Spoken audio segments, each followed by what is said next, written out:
everyone, welcome to Barca News. It is January 28, 2026, and today we're gonna be talking about the Champions League because we just lived a crazy final day of the group stages in this European competition where the table started looking one way at the beginning of the day and ended up looking completely different, ladies and gentlemen. And I have to say, I really like this new format of the Champions League. I think if there was one thing that the Super League contributed to the world of football was exactly this, right? Because the Super League, this is actually the format that the Super League had come up with for their own competition. And of course, UEFA, in order to be able to compete with the Super League, because it was at the time a threat, UEFA ended up copying the Super League format and implementing the Super League format into the Champions League. And I have to say, that was an absolute goal. It was an absolute win for the Champions League to adopt this new format because I absolutely love it. Even last season, which was the first season implementing this new format, until the final day, we really didn't know who was through, who was going to the playoffs, who was getting knocked out. I mean, there was maybe a handful of teams. I think it was Barcelona and Liverpool. They were first. I think that was the only two teams that had actually qualified by the time the last day rolled around. And then the rest of the table, we simply didn't know who was through, who wasn't through, who was going to the playoffs, who was getting knocked out. And this season, same exact thing. I mean, today, so many things changed. The table looked completely different at the beginning of the day, and now it looks completely different at the end of the day. Teams that thought they were through are going home. Teams that thought they were in the top 8, they're going to go play the playoffs. I mean, total madness. And I got to give props to UEFA for plagiarizing the Super League's format because it's been an absolute victory. It's a win-win-win. I love it. Remember the old format with the group stages where we actually had groups of 4? I mean, by the time that the last match day would roll around, we all know who was through and who wasn't. Maybe there was one group or maybe two groups that we didn't know who was through and who wasn't, but mostly all the other groups were already decided by the 5th match day, sometimes even by the 4th match day. But anyways, let's review the table because like I said, it started looking completely different at the beginning of today, and now this is how the table currently looks like. Now, the top 8 teams, ladies and gentlemen, who will qualify directly to the round of 16 are Arsenal in number 1, followed by Bayern Munich, Liverpool, Tottenham Hotspur, and yours truly, FC Barcelona Football Club Barcelona. In number 6, we have Chelsea, then Sporting CP. Who would have thought? Sporting CP. And then, of course, Manchester United. And ladies and gentlemen, as the title suggests, total humiliation for Real Madrid, who were top 8 at the beginning of the day, and they have now been knocked out of the top 8, and they have dropped to number 9, which means Real Madrid will have to play 2 playoff matches, against one opponent, once at home, once away, in order to see if they could qualify to the round of 16. And also, PSG and Newcastle, they were both top 8, and they were both have been knocked out of the top 8. So they will also have to play playoff matches alongside Inter Milan, Juventus, Atletico Madrid, Atalanta, Bayer Leverkusen, Dortmund, Olympiacos, Club Brugge, Galatasaray, Monaco, Karabakh, Bodo, who seem to be out of the competition, somehow, some way squeezed through, so they're going to be playing the playoffs, and Benfica scoring the 4th goal against Real Madrid in the added time. They needed that goal. Without that goal, they weren't through. They scored that goal in added time. Their goalkeeper scores that goal in added time from a free kick, and Benfica barely squeezed through to the playoffs. And then, of course, we have the bottom 8 teams, or bottom, how many of these teams? I think it's 10 teams, bottom 10 teams who will get to go home, which is Marseille, Pafos, Union SG, PSV, Athletic Club de Bilbao, right, ladies and gentlemen, the team that signed Nico Williams for 10 years and said they were going to compete for everything. Well, they're out of the Champions League. Napoli, Copenhagen, Ajax, Frankfurt, Slavia Praha, Villarreal, by the way, terrible Champions League campaign. It's very surprising. I don't know if La Liga's level is going down or what, but Villarreal 3rd in La Liga, but somehow didn't even make it to the playoffs of the Champions League. And finally, Kairat and Almaty. So, ladies and gentlemen, Barcelona squeezing through to the top 8. We're going to the round of 16 without having to add the 2 playoff matches, which, again, had we gone to the playoff matches, I think we would have had a good chance of winning them. But why add 2 more matches to an incredibly busy and hectic calendar? Now, let's talk about Real Madrid. We have to talk about Real Madrid because, of course, they have been knocked out of the top 8. They're going to have to play 2 playoff matches in order to see if they can qualify to the round of 16. But let's talk about Real Madrid because I touched on this during the podcast. I think this was last week. But it was, of course, in between news segments, so not everybody watches the comment section in between news segments. But I said, be careful, because Madridistas were celebrating, right? Real Madrid beat Monaco 6-1, and they were celebrating. They were like, Real Madrid is back. Arbeloa is one hell of a coach. We are back. We are back. And I said, hold on a minute. Because if you believe that a coach, any coach, it doesn't have to be Arbeloa, any coach, Pep Guardiola, Luis Enrique, Hansi Flick, if you believe that any coach can turn things around in 1 week, because when Madrid beat Monaco, Arbeloa had only been in charge for 1 week. I was like, if you believe any coach can turn things around in 1 week, you're clearly delusional, okay? You have no idea about football because it takes a lot longer to turn situations around. I mean, Hansi Flick took over Barcelona in the summer. He had 4 or 5 weeks of preseason training with them. Then he went to the preseason tour and spent another 2 to 3 weeks with the players where they played, I think it was 3 or 4 matches. Then he came back to Barcelona, trained them for another 2 weeks, plus the Joan Gamper trophy match. And by the time the season had started, Flick had already trained the team for like 10 weeks, had played 4 or 5 matches, and it still took the team another 2 weeks of La Liga to start to kick it into high gear. Because the first 2 matches of La Liga under Flick's first season, we won it by a 1-goal difference. And it wasn't until the 3rd week that Barcelona really kicked it into high gear. And by then, again, Flick had been training the team for 12 weeks, had played 6 or 7 matches. And even then, we still had that November, December months where the team took a dip. Because not only does it take months for a team to learn a new system, there's going to be ups and downs at first until the team, fully absorb the system. And to truly, truly perfect a coach's system, a project can take 2 or 3 seasons. So for people who think that Arbeloa turned things around in 1 week, you're incredibly stupid or incredibly naive or both. And the only way you can truly explain the 6-1 against Monaco is with 2 things. Number 1 is that Monaco played like absolute shit, because they did. I watched that match. Monaco lost 4 balls in very dangerous areas. All 4 of them became goals because they played so horribly. I can't believe that Monaco are even playing in the Champions League. And number 2, how the way you explain that victory is that it clearly shows that the Real Madrid locker room does what they want to do. They decide when they want to show up and when they don't want to show up. And here's the thing about locker rooms that decide when they show up and when they don't. Sooner or later, they're going to go back to their old selfish way where they decide not to show up. They did it to Ancelotti. They did it to Xabi Alonso. Why the fuck do you think they're not going to do it to Arbeloa? Ain't nobody in the footballing world. So, Madridistas, who were saying we're back, are you truly back? Because today, Benfica, we're not talking about a Liverpool or Man City or Arsenal or Barca or Chelsea or, I don't know, some big team. Benfica, with all due respect to Benfica humiliated you today, knocked you out of the top 8, and now you have to play 2 playoff matches.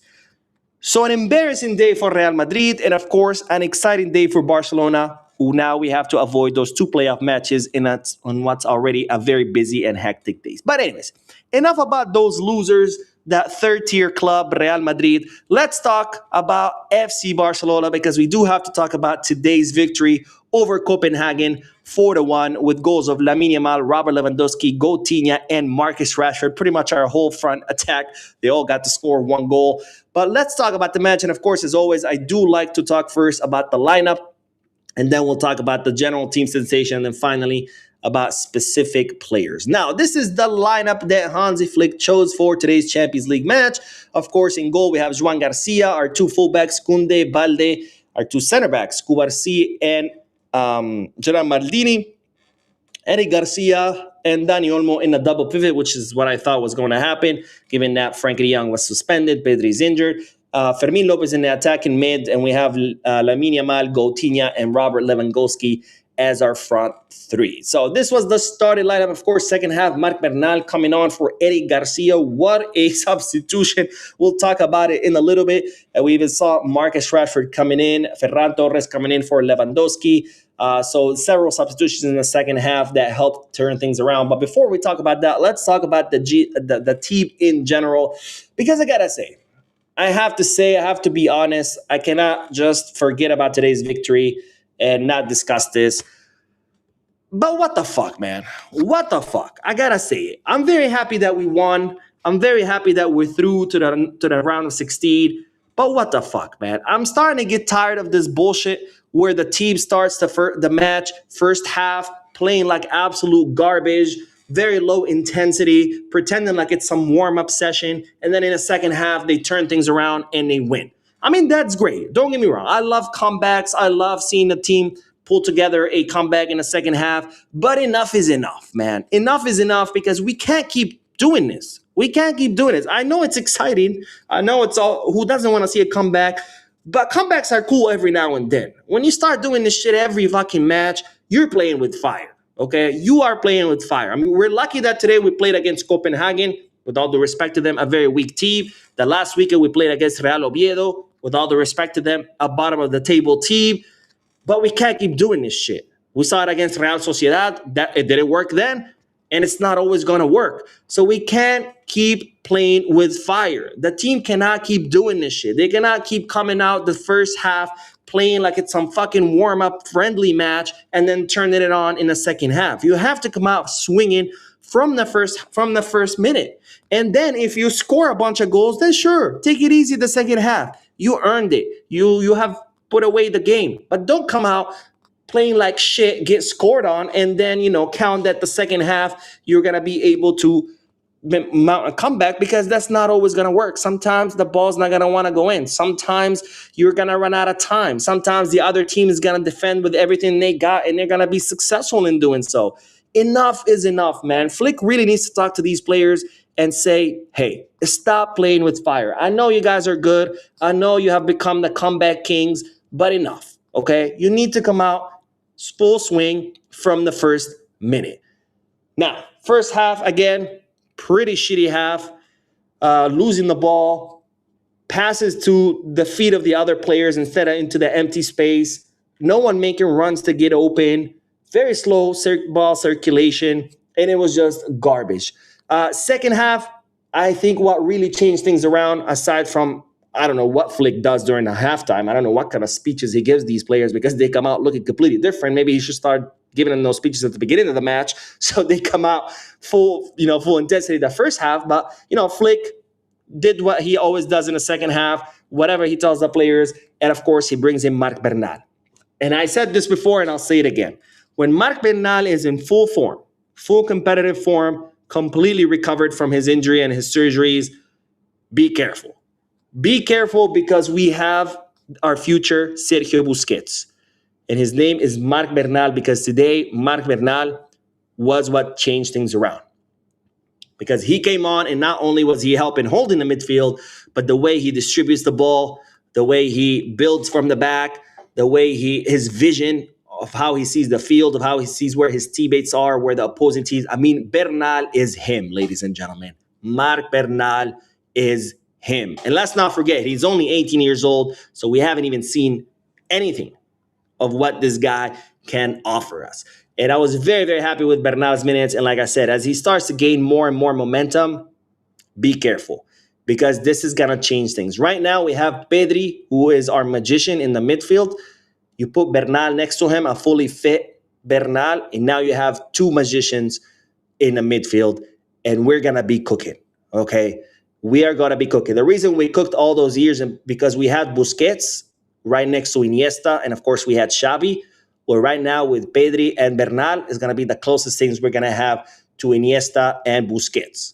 We still need our Xavi Hernandez, but maybe Fermin can be that. I don't know. Or maybe I should say Pedri is more of a Xavi and Fermin could be more of Iniesta. I don't know, honestly, because Pedri really has both of Iniesta and Xavi Hernandez. But you get the point. You get the point. Mari Bernal is him, and the world has to get ready once he's fully fit and fully recovered. Now, in the second half, obviously, completely different game. We started moving the ball a lot quicker. We started creating a lot of dangers. Came the first goal from a brilliant pass from Dani Olmo to Lamine Yamal with the cross, and then Lewandowski, all he had to do is push it in. Second goal, a little bit of luck. Lamine Yamal, his signature move, cuts into the middle, takes a shot. There's a deflection, so that's why I say a little bit of luck, but you still have to make the shot in order to create your own luck. It goes in. Third one, penalty kick. Very weird penalty for me, by the way. When I first saw it, I was like, I don't know if that's a penalty. I don't really see the contact. I thought Lewandowski had fouled himself, or maybe the Holy Spirit had fouled him. I wasn't too sure. It did with the replays, with the zoom in and stuff. Then you can kind of see that, yeah, when he's about to kick, the guy behind him, Suzuki, I think his name is, makes contact with his leg, so Lewandowski ends up kicking Suzuki instead of the ball. Very weird penalty, but nonetheless, Rafinha, amazing job, superb job, executed that penalty because the goalkeeper, not only did he guess what side Rafinha was going to kick, but the goalkeeper did his best in diving. Great dive, great effort by the goalkeeper. But the shot was executed so well by Goutilla that even though Copenhagen's goalkeeper did an amazing job, an amazing effort to stop it, there was nothing he could do because that ball was like so close to the post. And then finally, Marcus Rashford with a free kick. I can't even remember the last time Barcelona scored a goal from the free kick. So great free kick by Marcus Rashford. A little bit of a mistake, by the way, on the Copenhagen defensive wall, but nonetheless, great goal there. Rashford also hitting the post. Eddie Garcia hitting the post, ladies and gentlemen. Eddie Garcia, we've seen him taking these shots, and every time he takes a shot from outside the box, they're getting more and more on target. I remember his first shots when he tried that. They really went off target, like so high up. And then slowly, he's been bringing them down and down and down. And today, he hit the post. You never know. Next time, Eddie Garcia might actually make it. And I'm glad that we are starting to build those tools, right? Because for the longest time, we really didn't have anyone with the capacity of scoring from outside the box. We've seen that Fermin Lopez has become really good at this. We've seen Pedri does this every now and then, not too often. He's more of someone who really goes for the pass instead. But hey, if Eddie Garcia can develop that skill as well, like Fermin Lopez, and we can have two people who can do this, that gives us a lot more options, because if the opposing teams see that Barcelona have players capable of scoring from outside the box, they're going to have to come out of their box to block those shots. And when you come out of the box, guess what? You leave spaces for people like Lewandowski or Lamine. Oh, shit, they have space. Let's track back again to mark them. Oh, wait, now there comes Eric and Fermin with the outside of the box shots. So it gives you a lot more possibilities, a lot more tools to cause damage. So I'm very glad to see that Eddie Garcia is starting to hone those out of the box shots. Now, as far as specific players I want to talk about, I want to mention two guys. I mean, I already mentioned Marc Bernal, so we don't have to mention him again. But I want to talk about two guys, the total opposites: Jules Koundé and Lamine Yamal. Let's start with Lamine Yamal, because today Lamine Yamal was brilliant.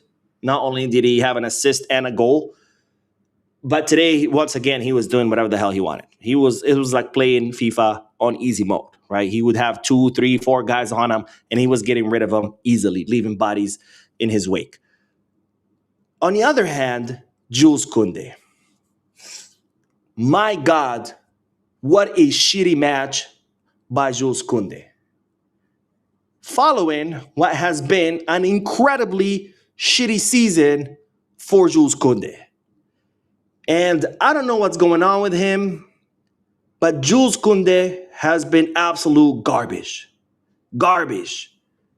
And I understand players have their ups and downs, but how long is your down going to last, my friend? We're halfway through the season, and I have yet to see one great match from you. What is going on? What's it going to take for this guy to recover his form from last season? Because today, the first goal, the only goal by Copenhagen, is completely his fault. He makes that pass in that dangerous area, loses the ball, and then we get caught with our pants down. Lamine Yamal, the reason Lamine Yamal shined today, by the way, having to take on 3 and 4 defenders because Kunde was never anywhere around to help Lamine Yamal. And as a result, Lamine had to constantly figure out a way around 3 and 4 defenders. Now, thankfully, Lamine Yamal is, blessed by God and is one of the best players in the world, if not the best player in the world, and was able to handle 3 and 4 defenders on him. But what the fuck, man? You can't defend. You're not helping with the attack. What the fuck are you doing? You're just occupying space. What is happening with Jules Koundé? What's it going to take for this guy to get back to his form from last season? How many offside traps have failed because of Koundé? Everybody in line, everybody doing what they're supposed to do, and Koundé asleep, has no idea where the fuck he is, and so many offside traps defeated because of him. What is happening with Koundé? I don't know.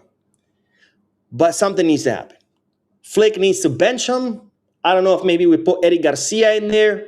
Now that if Marc Bernal can get more minutes, maybe Bernal can take over Eric Garcia's position right next to Frankie, or maybe we can have Olmo right next to Frankie and Eric drop to the right back. But something needs to change because this guy is just not it.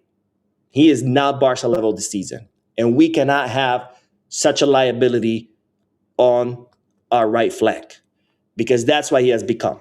He went from a great asset to a great liability. I mean, how does your team win 4-1 and you still get exposed so badly? Because look, when teams win by a big margin, the shitty players, you don't really notice them that much because, the team overall wins. It's very difficult for, when your team is dominating, it's very difficult for the weak guys to be exposed because, your team is dominated. But this guy, we win 4-1 and he is still exposed. Like, not even a big margin victory can hide his shittiness.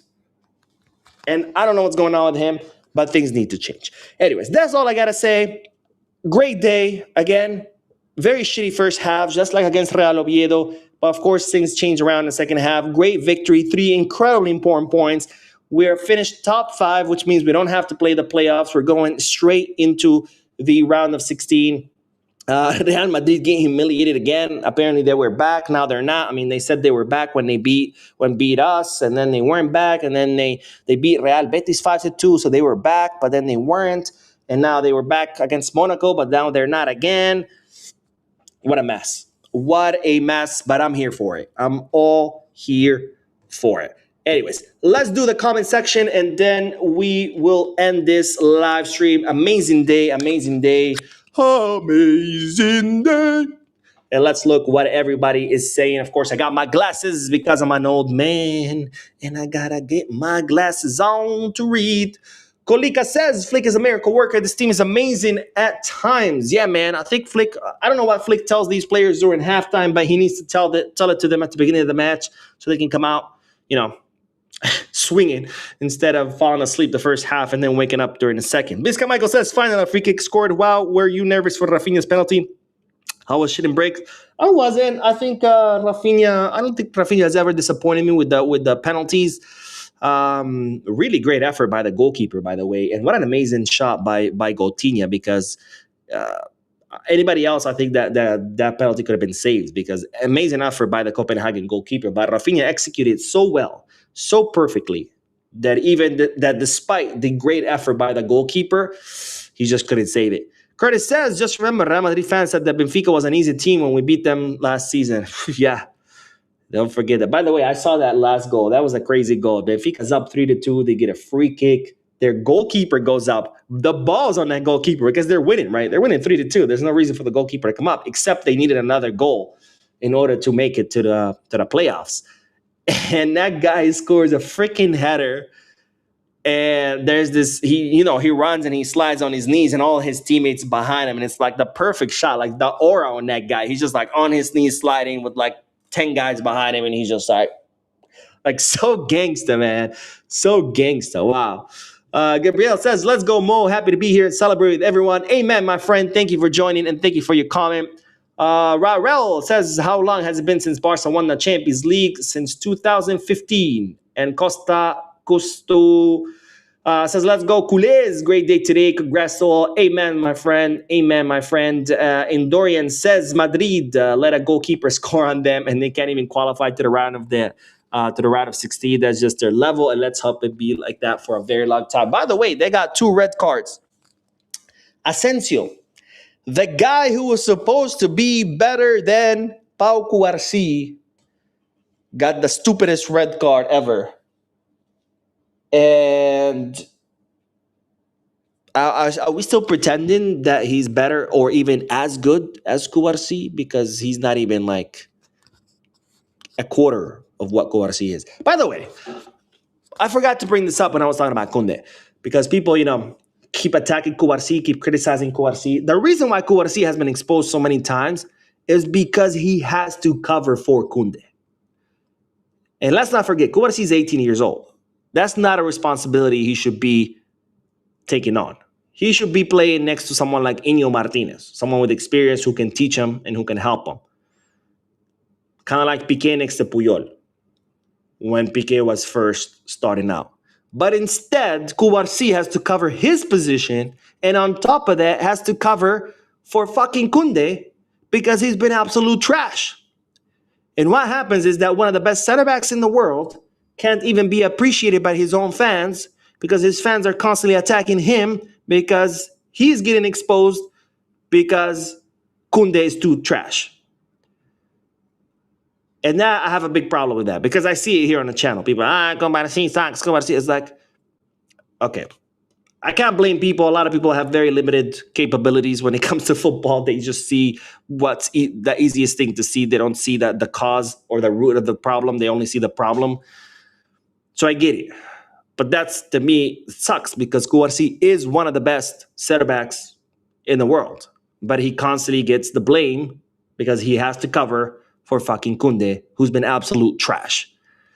Abraham says, hi, Mo. I think our defense needs some strengthening. And Darren says, we can beat PSG if we face them. Have faith.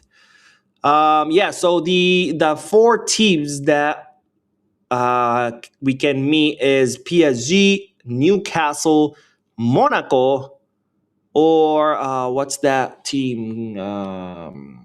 Karabakh, I think that's how you say it. Those are the four possible teams that Barcelona could face against in the round of 16. Now, out of those 4, I would want PSG, honestly. I want payback. I would love to knock them out in the round of 16. Now, Newcastle, we already beat them. I don't see, that's not something. I think Monaco or Karabakh will be pretty easy. So it'll be kind of, well, I don't want to say pretty easy because nothing truly is easy in the Champions League. But Monaco is pretty trash this season. And Karabakh, I don't know anything about them. But I think those would be kind of like a guaranteed, quote unquote, spot into the quarterfinals. So I guess if we want to go the easy route, it'd be Monaco or Karabakh or however the fuck you say that team. But if we want entertainment, if we want great football, I think PSG.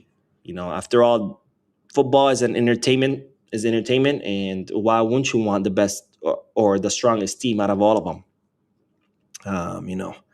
Eddie says Rashford 5 goals in 7 games in the Champions League. Yeah, great goal by Rashford. Great free kick.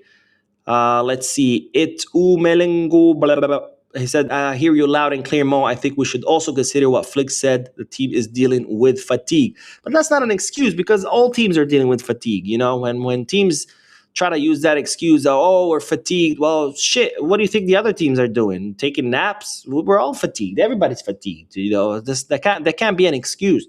Kind of like when also teams try to use the excuse of the weather. Wow, it was cold. Well, what the fuck you think the other team was doing? You think they were like, what, playing indoors? We're also out in the cold with you. Or when it's raining. It's like the other team is playing in the rain too. Like, that can't be an excuse.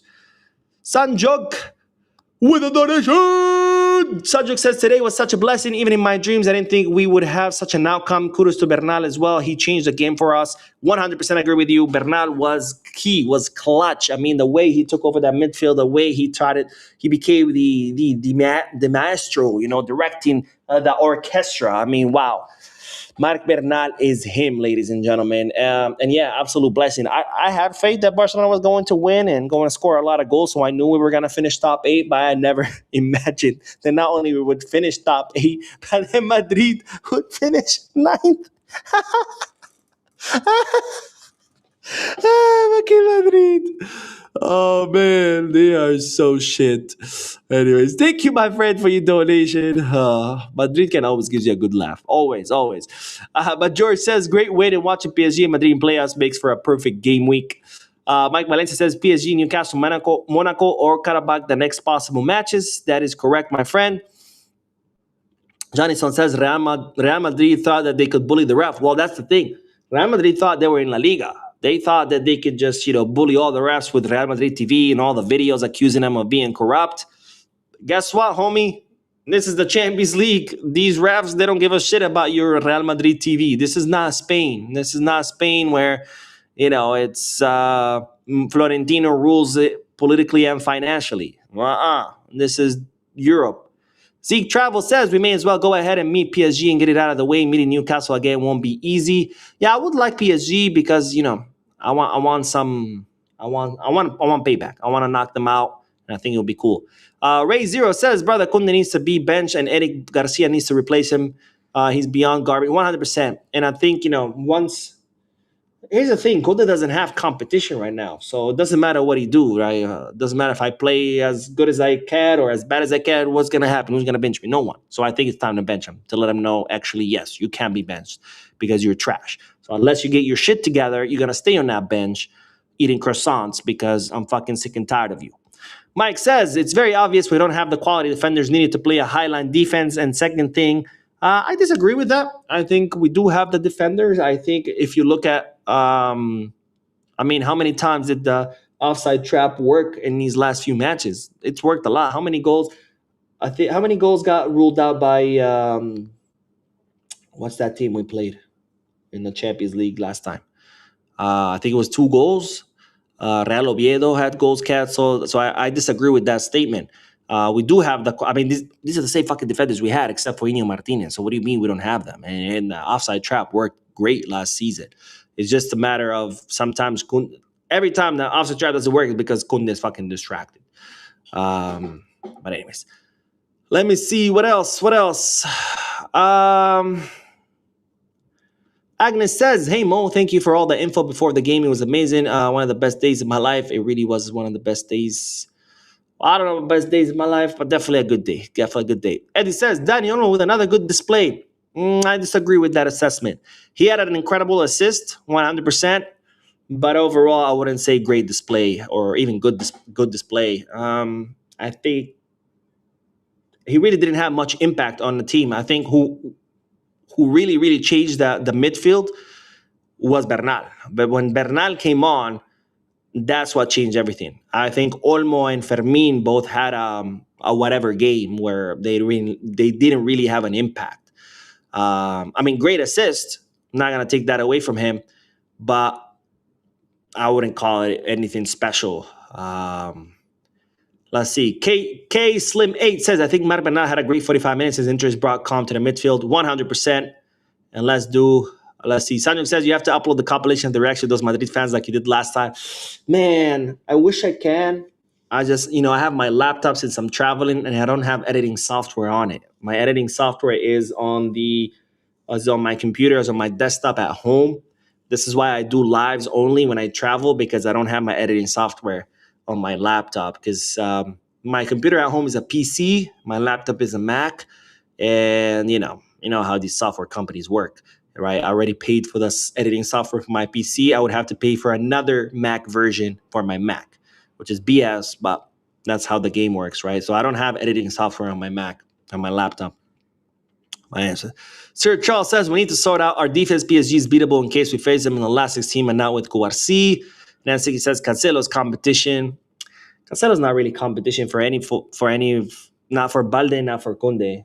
Cancelo's competition for maybe Rashford, because he's more of an attacking profile. Defending wise, honestly, you're better off with Kunde. Like, that's how bad Cancelo is. I'm not giving props to Kunde because Kunde's been absolute garbage, but that's how much more garbage Cancelo is defending. Is that you're honestly better off with Kunde being garbage than Cancelo defending, because having Cancelo defend, might as well not have anyone. Might as well just pull whoever's the fullback and just play with 10 and fuck it. So no, Cancelo's not competition. Trust me. Let's see. One last comment. But Bakery Man, it says, "Hi Mo, watching from Gambia. Barca will win the Champions League this season." I hope so, but I don't know if we're there yet. I need to see more improvement. I definitely cannot. We can't keep seeing this bullshit of starting the first half asleep. That might work against teams like Real Oviedo and FC Copenhagen, but as we advance in a competition, it's not going to work against teams like Arsenal and Liverpool and PSG and Man City and blah, blah, blah, blah, blah, blah. That's just not going to work. You have to be at the top of your game for the full 90 minutes, not for 45. That's not enough time to beat a big club. And as we get into the knockout stages, well, we're going to be facing big clubs. It's no longer going to be, Copenhagen and freaking Real Oviedo, right? But anyways, that is all, ladies and gentlemen. Thank you so much for tuning in. Great day, great day. We finished top 5. We avoid the playoffs. We go directly into the round of 16. And of course, the cherry on top, watching that mediocre third-team club, Real Madrid, getting knocked out of the top 8 and instead finishing 9th, where they're going to have to play the playoff matches. 4 possible outcomes for Barcelona, 4 possible opponents, I should say. PSG, Newcastle, Cara, whatever the fuck, and Monaco. Let me know, who do you guys prefer in the comment section. I will be making a news video later on tonight. I will see you guys in that video. Don't forget to hit the like button, subscribe to the channel, drop a comment, and as always, peace, guys.